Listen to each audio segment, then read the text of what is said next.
C'est un peu ça. Bon, bref. Alors, moi, du coup, je vais donner mon avis par rapport à la chanson de Mr. Collins.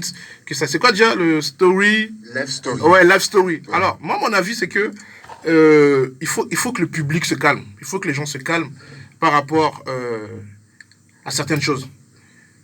Il y a Terric Overdose qui est venu, Terric Overdose a dit comme quoi il a écouté le son, comme quoi le son, il est bof. Je ne sais pas si tu comprends. Et je pense que Terric Overdose, il a le droit de dire que c'est bof parce qu'il n'a pas trouvé... C'est vrai que le son de Collins, là, Love Story, c'est pas l'Olympe, c'est pas le son, le tube.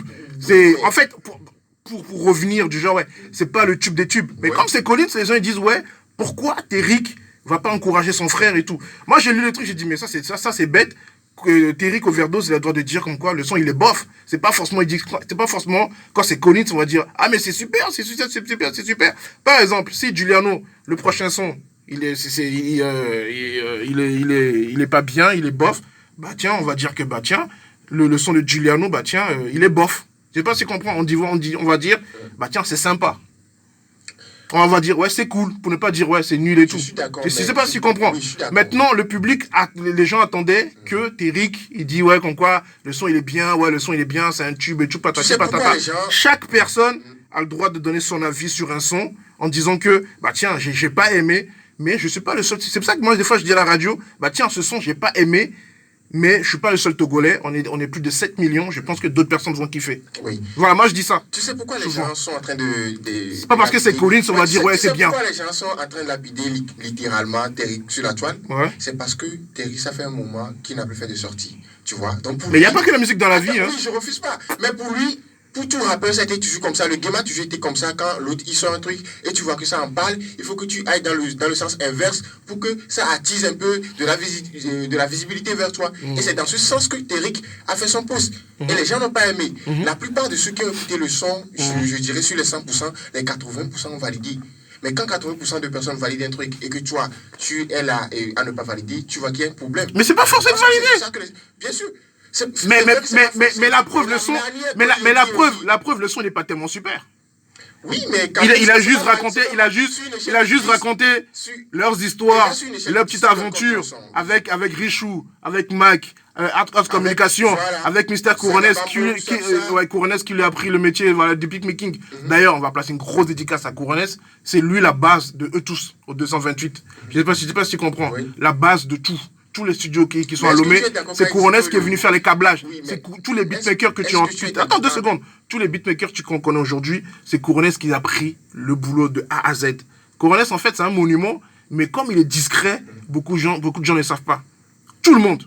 Okay. Que ça soit Massadias, c'est Couronès. Oui, je refuse. C'est encore lui qui a câblé Tublande. Mais là, oui. Voilà, tous les studios, c'est Couronès. Tous les beatmakers, c'est Couronès. Est-ce que tu es d'accord quand il dit comme quoi Couronès, c'est le Dr. Dre de... Mais Couronès, c'est le Dr. Dre. Moi, j'aime pas quand on dit par exemple Kiko, c'est le Dadju Togolais, c'est le Chris Brown Togolais. Non, Chris Brown, il est Chris Brown, Kiko, il est Kiko. Donc, Couronès, il est Couronès. Non, comme Dre, c'est... Ne fais pas toujours l'analogie. Non. Comme Dre, Attends, 2 secondes. Je t'explique un peu le truc. Comme Dre, c'est le monument, comme il est connu, comme il a fait plusieurs albums, il a fait plusieurs trucs avec les artistes, il fait beaucoup de trucs. Donc, on va toujours comparer à un tel. On va comparer Couronès à un tel. On va comparer Emorage à un tel. On va comparer Linos à un tel. On va comparer... Non, 2 secondes. Non, parce que, par exemple, on va dire, bah tiens, Emorage, il est comme R. Kelly. Ça, c'est un truc comme ça, tu vois. Parce que R. Kelly, il est connu mondialement, tu vois. Je sais pas si tu comprends un peu le truc. Donc, c'est carrément un truc comme ça. Sinon, moi, franchement, le son de Collins, il est bof. Voilà, moi, si je le dis, il est bof. C'est pas le tube des tubes, mais bon, bref. Donc, du coup, alors, même quand j'avais reçu Richou, Kingston, ici, et on a demandé à Richou, c'était en 2018 je crois, 2010, je sais plus, et 2017, et Richou il disait, on a demandé à Richou, pourquoi Collins, il n'arrive pas à tellement percer comme on voudrait en fait. Je sais pas si tu comprends, parce qu'il a été produit par Jeff Achogbe. Jeff Achogbe il est international, tu vois. Je crois qu'il a dit depuis 2011, depuis 2011, je me rappelle très bien la première sortie de Mr. Collins à Jeff Achogbe, où j'étais parti rencontrer Jeff à l'hôtel qui est vers le restaurant La Pirogue, là, j'oublie un peu, Emeraude, je sais pas quoi, là, bon bref. Et franchement, c'est là qu'on a beaucoup discuté autour de la piscine. Mais il y a un truc qui m'intrigue. Depuis, Collins n'arrive pas tellement à éclater. Il a fait des feats avec Arafat. Il a même fait, même grâce à Richo Kingston, il a fait un feat avec Shijima. Tu vois, normalement, Collins, normalement, il devait exploser mondialement.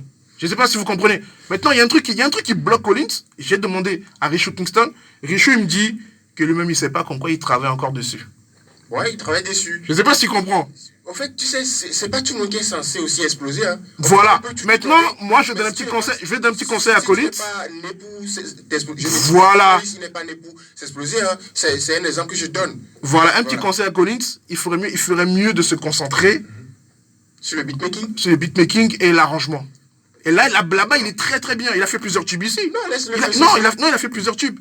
Collins, c'est pas obligé de chanter. Qui se concentre là-bas. Voilà.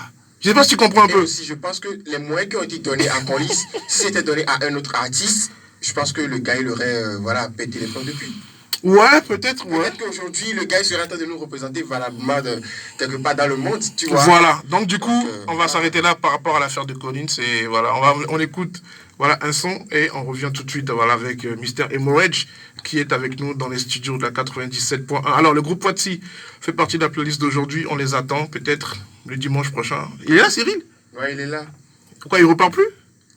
Non, il est reparti depuis. Il est reparti? Ouais. Ah merde. Ah, c'est dommage. Bon, bref, à la prochaine. Bon, quand il va revenir, bon, je vais le recevoir. Allez, on arrive.